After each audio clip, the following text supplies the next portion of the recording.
जय श्री कृष्णा, जय श्री वल्लभ, जय श्री यमुना जी। सभी वैष्णव जनों को, सभी बहन भाइयों को, आप सब अच्छे होंगे, आनंद में होंगे प्रभु कृपा से। स्वागत है आपका मेरी श्री यमुना जी ब्लॉग 111 में।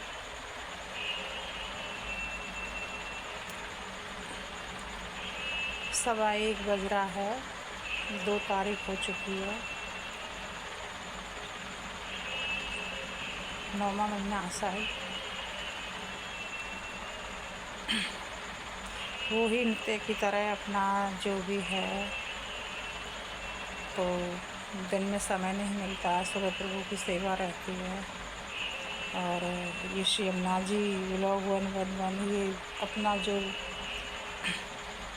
चैनल है, ये अब इसमें काम करना पड़ता है, बना लिया है तो मैंने सोची चलो नित्य की तरह इसको मैं सुबह नहीं शाम को अपलोड करूँगी, क्योंकि सुबह करने से सुबह कोई देखता नहीं है। अपने कुछ जो वैष्णव जन हैं वो कमेंट किया करें, आप कहाँ से देख रहे हो, तो मुझे पता चले, मुझे अच्छा भी लगेगा। अगर आपको जिस तरह की मैं वीडियो लेके आती हूँ उस तरह का आपका लग रहा हो कि हाँ ये हमारे मन को छू रही है, तो आप कमेंट करोगे तो मुझे पता चलेगी।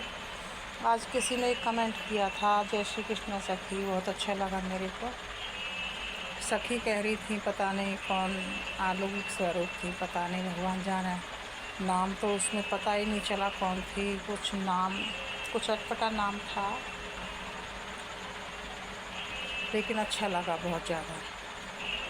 हाँ, तो आपने देख ही लिया होगा मैं किस विषय में बात करना चाहती हूँ। संत मीराबाई को तो पूरा संसार जानता ही है, लेकिन उनकी जो बहन थी, कुछ ऐसा ही नाम है, उनको कोई नहीं जानता है। वो हमारे पुष्टि मार्ग में वैष्णव थी। हमारे गोसाई जी से, श्री वल्लभाचार्य जी से, गोसाई जी से दीक्षित थी शायद। ज़्यादा उनका चरित्र मैंने पढ़ा नहीं है, वैष्णवों से सुना है, क्योंकि पढ़ने का अपन को समय कम मिलता है, अपने पास समय का अभाव बहुत ज़्यादा है। मन तो बहुत रहता है, लेकिन क्या करें, जैसे प्रभु ने जिम्मेदारी दी है वो तो करनी पड़ेगी, आप सबको पता है। और वैसे भी अपन को गुरु की कृपा से इतना ज्ञान हो गया है कि जो मानव जीवन है वो बहुत अनमोल है। और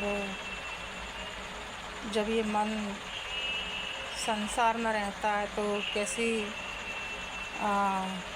हरकतें करता है, जब ये प्रभु में लग जाता है तो फिर सिर्फ और सिर्फ बहुत सोच समझ के कदम रखते हैं। जिनका भी प्रभु में मन लग जाता है उनको आत्म ज्ञान हो जाता है गुरु की कृपा से। वो फिर गलती करने की चेष्टा करते नहीं हैं। संत मीराबाई की जो बहन थी, संत मीराबाई से छोटी थी कि बड़ी थी, ज़्यादा मुझे नॉलेज नहीं है, मैंने पहले ही कहा है। लेकिन उन्होंने भी प्रभु की प्राप्ति की थी, और उन्होंने मतलब सेवा करके ठाकुर जी प्रकट हो गए, तो ठाकुर जी ने कही कि तुझे जो चाहिए वो मांग ले, मैं तेरी सेवा से खुश हूँ। तो उसने कही कि आप, इनके 2 गांव थे ना, संत मीराबाई को और इनकी बहन के, शायद मेड़ता की कही थी कि आप मेरे संग मेड़ता चलो। ठाकुर जी ने कही कि तूने ये क्या मांग लिया है, मैं तो ब्रज को छोड़ के एक क्षण भी नहीं रह सकता हूँ। तो अब लेकिन अपने प्रभु जो हैं वो वचनहार नहीं हो सकते हैं। वो जो वचन दे देते हैं तो वो भक्तों का अवश्य ही निभाते हैं। ये तो हम लोग हैं कि जो वचन दे के वचनहार हो जाते हैं मानस, प्रभु कभी वचनहार नहीं होते।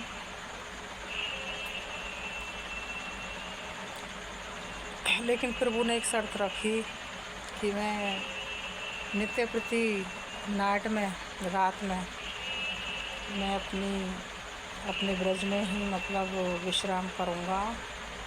आज भी गिरिराज के ऊपर जो गिरिराज पर्वत है, मुखारबिंद से थोड़ी सी आगे चलते हैं तो आज भी अंदर जो सैया जी है, मैंने स्वयं दर्शन करे हैं सैया जी के। इतने अलौकिक दर्शन हैं कि उस दर्शन को हम इस जिह्वा से बखान नहीं कर सकते हैं। आज भी हकीकत में ठाकुर जी की जो लीलाएं हैं आज भी नित्य प्रति हैं। और वो दर्शन जो है ना, वो एक समझ लो कि मन को छूने वाले हैं। और शब्द नहीं है कि मैं उस दर्शन के बारे में आप लोगों से कुछ बखान कर सकूं, बहुत मुश्किल है। आज भी अपने जो प्रभु हैं नित्य प्रति लीला करते हैं। कमी है तो अपने भाव की है और कोई कमी नहीं है। अब मेरी आँखों में ना नींद भर रही है बहुत, लेकिन वीडियो मुझे बनानी है, कल समय नहीं मिलेगा। बहुत आनंद आता है जब मैं थोड़ा सा मुझे लगता है कि मेरे मुखारबिंद से, इस जिह्वा से कुछ अच्छा शब्द ऐसा निकले कि जो मुझे तो आनंद आता ही है, लेकिन किसी जन को आनंद आए। और कोई भूली बिछड़ी या भूला बिछड़ा कोई एक का भी अगर मेरी वजह से मन लगे प्रभु में, मैं अपने आप को धन्य मानूंगी।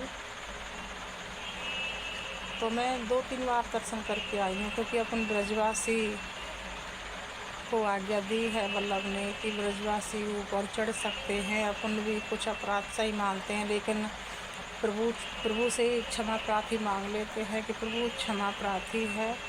और क्योंकि अपन को बहुत आनंद आता है ऊपर दर्शन करके। सबसे यही कहना चाहूँगी, जो वैष्णव नहीं हैं, अपने पुष्टि मार्गी वैष्णव नहीं हैं, वो इस चीज़ को नहीं मानते हैं, वो ऊपर चढ़ते हैं। और जिनको दर्शन करना हो वो ऊपर सैया जी के मुखारबिंद से जैसे चल के जाते हैं, जो अंदर ही अंदर से जो परिक्रमा लगती है अपनी। एक तो जो है कि वो बाहरी बार से जाती है, और एक जो है कि वो अंदर से लगती है। मैं तो अंदर से ही जितना अपने प्रभु के करीब चलूँगा मुझे उतना ही आनंद आता है। एक बार की बात है, ये मुझे अभी मेरे ध्यान में आई है। व्लॉग बनाने बैठी थी जब मुझे कुछ भी ध्यान नहीं था इस मैटर में। अभी गिरिराज जी की जब बात चली है, संत मीराबाई की बहन की, जब मुझे याद आई है। एक बार का समय है कि हमारी एक मंजू बहन है और भगवती हैं गोकुल जी में। तो हम और वो रास देखने गए थे। रास देखने गए थे हम लोग, तो 12 बजे रास समाप्त हुआ। तो उन्होंने कही कि मैंने कही दीदी मैं तो परिक्रमा करूँगी गिरिराज जी की।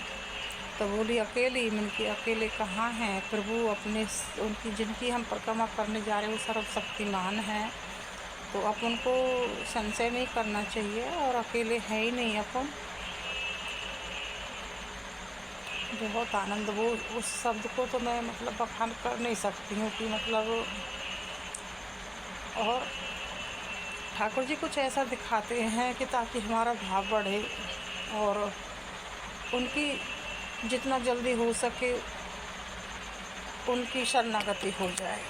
ठाकुर जी हम एक पग रखते हैं ना, ठाकुर जी 5 पग रखते हैं, 10 पग रखते हैं, 11 पग रखते हैं। हम 2 पग रखें, वो 4 पग रखते हैं, लेकिन अपने कमी है तो विश्वास की है।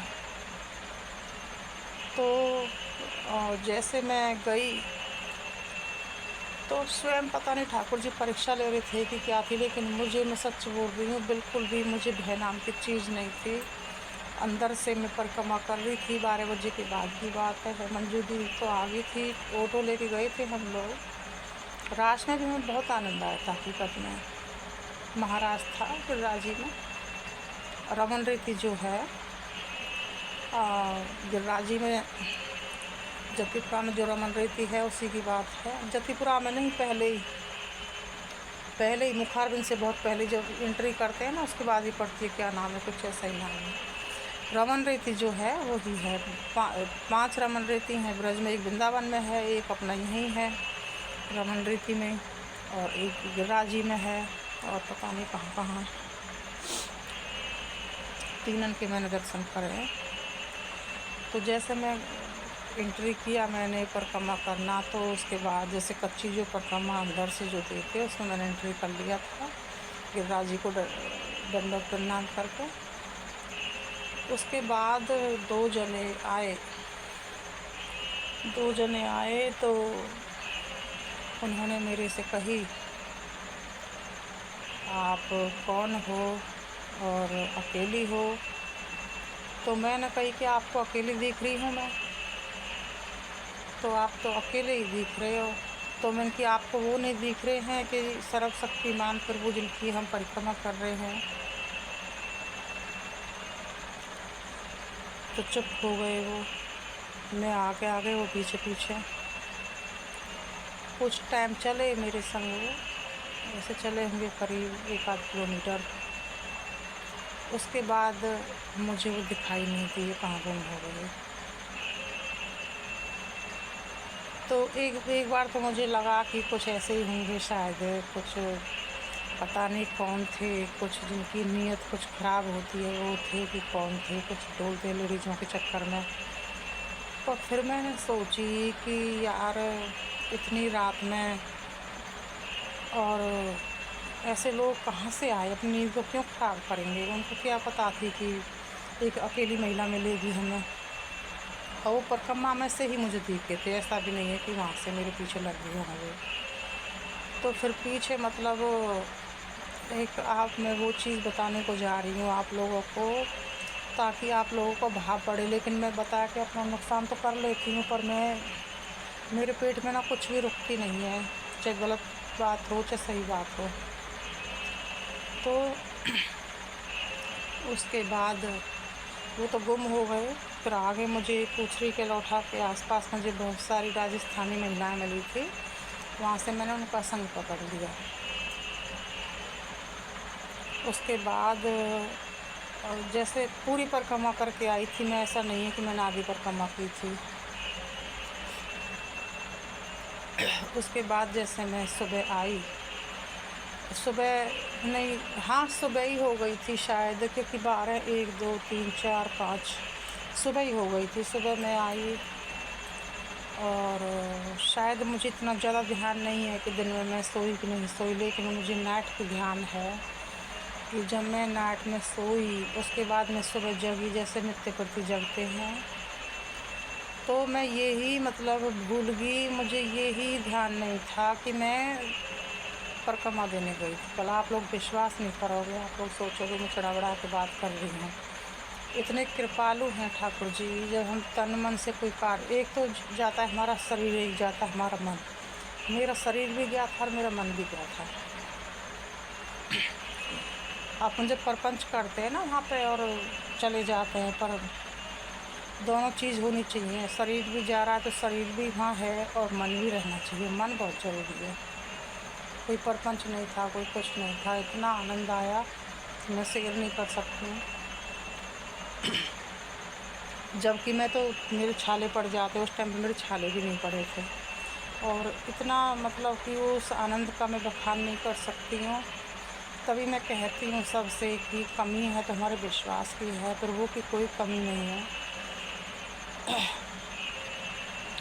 परिक्रमा करने जाओ, मेरी सबसे हाथ जोड़ के विनती है, गिरिराज जी की कहीं की भी प्लीज़ परपंच मत करना, परपंच से बच जाना। आप परपंच से बच जाओगे ना और तन मन से करोगे तो आपका सफल हो जाएगी वो यात्रा। बहुत कृपालु है अपने प्रभु, बहुत कृपालु है, उनकी कृपा का बखान करना बहुत मुश्किल है। तो इतना आनंद आया था मेरे को। अब मुझे कई साल हो गई, मैं परिक्रमा करने जाती नहीं हूँ, और पहले मैं बहुत जाती थी परिक्रमा करने। अब मुझे जिम्मेदारी ज़्यादा दे दी है प्रभु ने। लड़के की पढ़ाई में बहुत पैसा लग रहा है, एक दिन भी नहीं करती हूँ तो टेंशन में आ जाती हूँ मैं। अपना जो जिम्मेदारी है ना, वो हमें ईमानदारी से पूरी करनी पड़ेगी। फिर मैं ये सोच के सब्र कर लेती हूँ, कोई बात नहीं है। एक दिन आएगा कि जब मैं अभी तो ऐसे बूढ़े नहीं हो गए हैं कि जो हम अभी कर ही नहीं सकते हैं, शरीर चला ही जाए वो एक अलग चीज़ है। तो फिर ये सोच लेती हूँ कि जिम्मेदारी के बाद अपन क्या करेंगे, जैसे ज़िंदगी चाहेंगे प्रभु के संग जिया करेंगे, ये सोच के सब्र कर लेती हूँ। तो सबसे मैं यही कहना चाहूँगी, जितना जल्दी हो सके इस मन को प्रभु में लगा लो। कुछ नहीं है संसार में, कुछ है ही नहीं। और प्रपंच दूसरे का दोष देखना बंद कर दो, क्योंकि वो आप ना अपने लिए ही नुकसान करते हो, हम अपने लिए ही नुकसान करते हैं, अपना ही नुकसान करते हैं, किसी और का नहीं करते हैं। और दूसरे का तो फ़ायदा है, जिसके लिए हम बोल रहे हैं उसके तो हम जन्मों जन्मों के पाप प्रपंच करके इस दिव्यासन चाट लेते हैं। तो सबसे मैं यही कहना चाहूँगी, जो प्रपंच है ना वो बहुत बुरा है। प्रपंची इंसान कभी प्रभु की भक्ति नहीं मिल सकती है। अपना दोस्त देखना शुरू कर दो, दूसरे का जो दोस्त है उसको मत देखो, नहीं तो भक्ति कभी नहीं मिलेगी। चलो बहुत लंबी हो गई है, मेरी जिज्ञासा बहुत रहती है कि मैं बात करूँ आप लोगों से। आप लोग कमेंट किया करो कहाँ से हो, सपोर्ट किया करो कि मैं आगे बढ़ूँ। अगर आपको लगता हो कि हाँ ये वीडियो हमारे लायक है, महिलाएं बहुत ऐसी हैं उनको लगता हो कि हमारे लायक है, मुझे सपोर्ट किया करो, कमेंट किया करो और शेयर किया करो, ताकि आगे बढ़ूँ मैं। चलो सबको जय श्री कृष्ण, राधे राधे।